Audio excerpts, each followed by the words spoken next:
पीतल नगरी मुरादाबाद, जिसका नाम इस वजह से फेमस है कि यहाँ पर आपको तमाम ब्रास के आइटम्स मिलेंगे, साथ में वुडन वर्क करे हुए, और इसके अलावा स्टेनलेस स्टील के आप बर्तन भी यहाँ पर धड़ल्ले से बनते हैं। कहते हैं यहाँ के बर्तनों का नाम तो विदेशों में भी है और ब्रास के आइटम्स के बारे में तो हर कोई जानता है।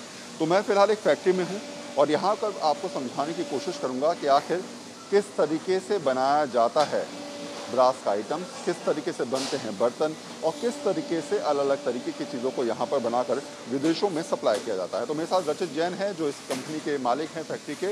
उनसे पूछ रहे थे कि रचित, ये जो प्रोसेस चल रहा है, हम कहते हैं कि ब्रास का मतलब मुरादाबाद, बर्तनों का मतलब मुरादाबाद, विदेशों में इसके नाम की हर कोई चर्चा करता है, तो यहाँ इस फैक्ट्री के अंदर किस तरीके से आप मैन्युफैक्चर करते हैं तमाम वो item? Thank you so much. आपने बिल्कुल ठीक कहा कि मुरादाबाद जो है ब्रास के लिए फेमस है और यहाँ पर लाखों लोगों को रोज़गार दिया जाता है। कितने सालों से ब्रास विख्यात है, इस शहर ये विख्यात है ब्रास के लिए।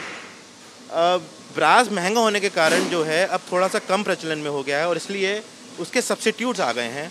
हम लोगों को उसको फिनिश करने के प्रोविजंस है, टेक्निक्स है हम लोगों की, तो हम लोग ब्रास कॉपर को फिनिश करके हम उसको विदेशों में बहुत पसंद किया जा रहा है कम दामों में।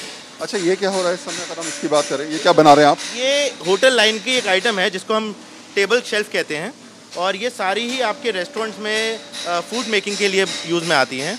तो ये सब ऑटोमेटिक मशीन्स हैं जिसके अंदर आप कटिंग बेंडिंग आप देख रहे हैं, कटिंग और बेंडिंग हो रही है। ये सब CNC ऑपरेटेड मशीन है। पर्पस ये है कि अपने आप को कैसे एफिशिएंट बनाया जाए, कॉस्ट, क्योंकि इंटरनेशनल कंपटीशन है, सो कैसे आप प्रोडक्टिव हो सकते हैं, एफिशिएंट हो सकते हैं, ये उसके लिए मशीन्स हैं जिसके हम लोग आउटपुट ज़्यादा ले सकते हैं और एफिशिएंसी बढ़ा सकते हैं। ये लेज़र मशीन आप देख रहे होंगे, मैं अपने कैमरामैन रितेश मिश्रा से कहूँगा कि एक बार वो दिखा पाएँ आपको। ये लेज़र मशीन के ज़रिए कटिंग की जा रही है। ये नई टेक्नोलॉजी को आप लोगों ने यूज़ किया? जी, ये सारी इंपोर्ट की गई हैं मशीनें और इसके अंदर पर्पस ये है कि पहले सब हैंड से कटिंग होती थी, अब ये सारी लेज़र कटिंग होती हैं। सो आप फीड कर सकते हैं CNC पे एंड देन जो भी साइज़ शेप आपको कट करना है ये ऑटोमेटिकली कर सकती है। यानी कि आप मशीन में डिज़ाइन फिट करिए, आपको कैसे कटिंग चाहिए वो तय करिए, उसके बाद रोबोटिक मशीन जो है वो अपने आप सारे काम कर लेगी। तो इसके ज़रिए तो आप कुछ भी आइटम बना सकते हैं। बिल्कुल, कुछ ये शीट में जो आइटम आप बनाना चाहें शीट में बना सकते हैं। बाकी अलग अलग प्रोसेस होते हैं प्रोडक्शन के, कुछ प्रेसिंग होती हैं, कुछ अलग अलग होती हैं, वो अलग अलग मशीन्स हैं। बेसिकली इसमें शीट में किसी भी फॉर्म में कटिंग करी जा सकती है। अच्छा, इसके अलावा मैं अगर आपसे पूछूं तो और कौन कौन सी ऐसी चीज़ें हैं जो लगातार आप बना रहे हैं? हम लोग काफ़ी तरीके के आइटम बना रहे हैं। उसमें हम लोग किचन एसेसरीज़ वगैरह, यूटेंसिल्स वगैरह, वुडन टेबल टॉप्स वगैरह, सो वो लोग काफ़ी हम लोग आइटम बना रहे हैं। ये क्या चीज़ है सर? ये भी टॉप है स्टील का जो कि फिटिंग होगा। ये सब आप देख रहे हैं, ये सब सेमी फिनिश गुड्स हैं अभी। तो ये अभी फैब्रिकेट होंगे, स्टैंड होंगे, चेक होंगे, फिर पैकिंग में होंगे।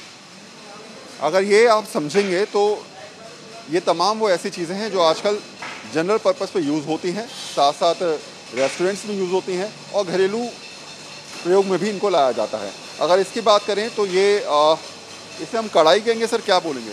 सब इसको वैसे तो कढ़ाई लोकल लैंग्वेज में कढ़ाई बोल सकते हैं, बट इसको कोलेंडर बोलते हैं। इसका मेन पर्पस है कि आप अपनी वेजिटेबल्स डालें किचन के अंदर और इसे वाटर में डालें, वाटर डालें इसमें और वो धुल जाएगा। वॉशिंग पर्पस के लिए है। कोई भी फिनिश करना चाहें, किसी तरीके की कोटिंग करना चाहें तो हम वो करते हैं। अच्छा, ब्रास के आइटम्स की अगर मैं बात करूं तो इस समय ब्रास के आइटम्स कितने ज़्यादा मैन्युफैक्चर हो रहे हैं और उसकी डिमांड कितनी ज़्यादा बड़ी है या फिर कम? ब्रास एज अ मेटल, जैसे मैंने आपको बोला, इट्स क्वाइट एक्सपेंसिव नाउ, तो इसलिए ब्रास थोड़ा कम हो गया है मुरादाबाद में। अभी भी है बट कम हो गया है। इसके सब्स्टिट्यूट्स आ गए हैं।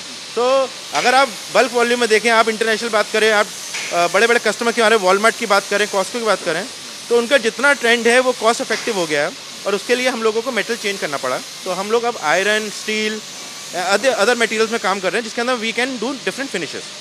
तो ये प्रोसेस है जिसके ज़रिए आप समझ पा रहे हैं कि आखिर तमाम आइटम्स बनते कैसे हैं, ब्रास का आइटम कैसे बनता है, इसके अलावा स्टेनलेस स्टील के आइटम कैसे बनते हैं। और ये प्रोसेस समझाता है कि इसी क्षेत्र से लाखों लोगों का घर भी चल रहा है, उनका परिवार का खर्चा इन्हीं तमाम कारोबार से चलता हुआ नजर भी आता है।